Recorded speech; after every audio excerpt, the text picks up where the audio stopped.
I'm glad to be joined by Breen LeBeuf. Breen is an all-star, great, legendary bassist, singer in his own right, both in French and English. He's toured with Celine Dion, part of the iconic Quebec group Offenbach, toured with April Wines, been on stage with Janis Joplin, Joe Cocker.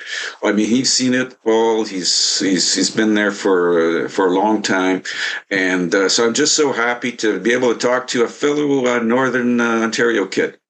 Yeah, man. Yes. North Bay. You grew up in North Bay. Now, I how does grew a up in North Bay. kid, Yes, sir. Yeah. A And it French was, kid from North Bay, end up spending 9, 10 years in Toronto in the bars, and then hooking up with Offenbach, this iconic group that became an iconic group, and you joined them in late '70s. yeah, it's a crazy thing. It's all somebody else's plan. I didn't make a plan. I just went out there and said, I'm going to be playing music. I've decided that this is going to be what I do. And I had started out looking at being a teacher like the other people in my family, but that didn't work out so well for me because, we all have our talents and I was a lousy teacher. Okay. I just didn't have it. I didn't feel that I was at the right place and I really didn't have the skill set. I don't think I would have it even now. I don't have base students for that reason. I don't know how to pass information on like that. But at any rate, the opportunity came.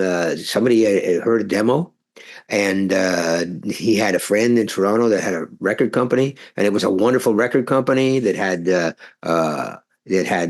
Diane Brooks, it had Motherlode, it had Haywood Hardy, it had a bunch of really really substantial musically competent. Mo Kaufman was on that label for a while. The really Canadian legendary jazz and R&B players, and I just fell into a really good a nest of talent. And they made it really easy for me to build myself the beginnings of a wonderful life in music with wonderful people and hitting some great stages and some great shows.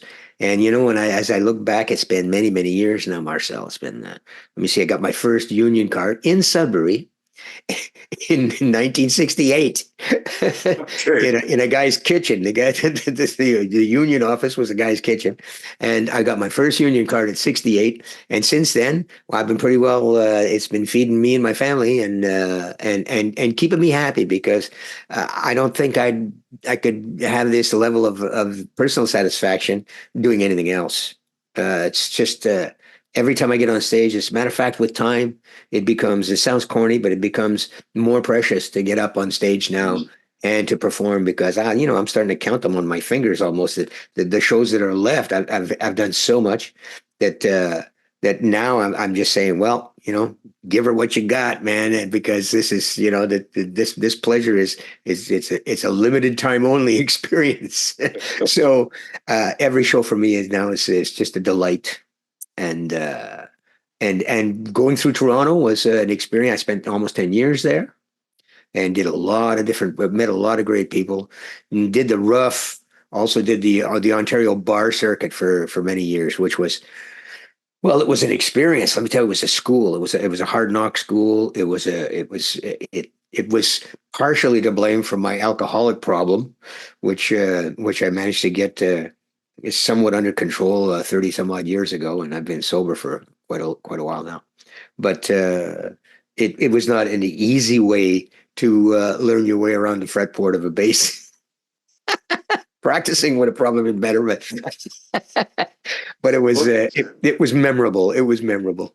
when you were growing up as a kid in North Bay, did you imagine yourself being the front man of a band or even being like the rock star? I didn't. I didn't. I enjoyed so much making music with other people. I started out in choirs when I was a kid. I did a French choir and an English choir, and I was singing in Latin at church, and just being with a bunch of people making music seemed like a better idea than sitting alone at home practicing the piano. It was a group sport for me.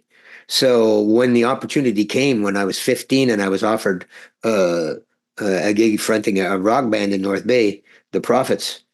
They were called the Shadows at the beginning. I think every town had at least two bands called the Shadows, but They changed the name to the Prophets. There was only one Okay. band down called the Prophets. So, and because these guys decided that they needed a singer and that they're and that I was the guy that was going to get the gig.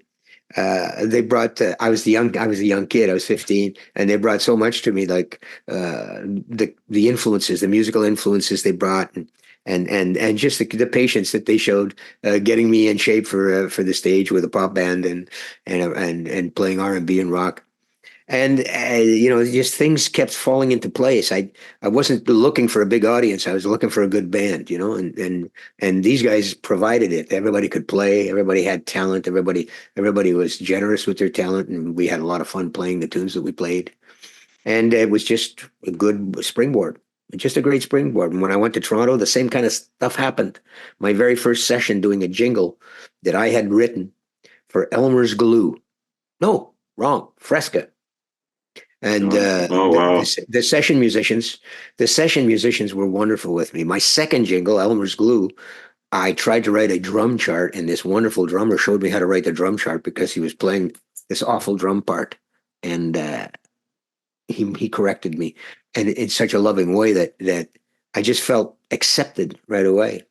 So the years there were great until finally I ran into these guys, this band Offenbach in Montreal, and hit it off with them, and decided that a change of scene might be fun. And I put that French schooling that I had to good use. I'd go to Montreal and see what the climate was like in Montreal for a musician. And it was wonderful. I stayed. The audiences were spectacular. The gigs were fun. The band was wonderful. We had a lot of talented people. I eventually went to North Bay and got John McGale to come on board. So we were two guys from North Bay in this Montreal-based band. And I spent many years with Jerry Boulez even after Offenbach disbanded in '85. I spent quite a few years with Jerry doing his projects, and just became part of a musical family that I couldn't be happier than to have spent these years with these people and doing this kind of music. And just, it's been great, man. What a ride. So fast forward, I mean, you had a tremendous solo career. You played with April Wine for 5 years Yeah. up until 2011, Yeah. and now you're in Sudbury for what is in the French Ontario an iconic concert called Le Nuit sur les Temps. You were Oh, there yeah. to help us celebrate the 50 years of La Nuit. You were like a big hit. You were just here to do 3 or 4 songs last year, and the people said we want Breen. What are we going to see at La Nuit sur les Temps with the show it's under the musical direction of, a good friend of Daniel ours, Bedard. Daniel Bedard. What are we going to Yes, see? Because this is an exclusivity. It's an exclusive it show. is. It's It it's is. It done for La absolutely Nuit. is.